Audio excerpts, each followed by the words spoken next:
Okay, so this is my review on Canon Fixus TS3130S white, and yeah, I just started. So I buy this almost 1 year right now, and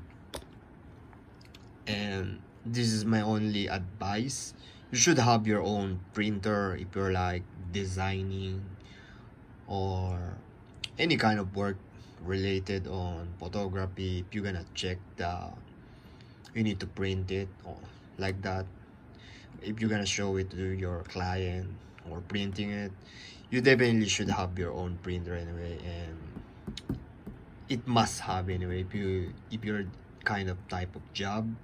And yeah, so I recommend Canon, this one, and my review is definitely you should have it.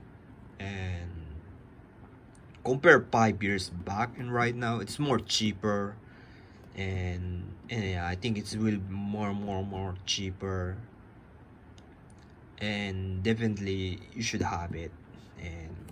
And yeah, compared to on my old on my parents' house, the printer is kind of way big, it's way heavy, it's hard to move it. That's how printer made 5 or 7 years back then. Compared to now, it's so light, and it's not over complicated, this version.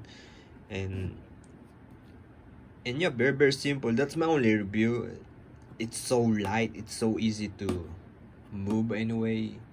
And yeah, so I think buy the cheapest one. Don't invest on high-end printer. If you're gonna use it daily, you should have it.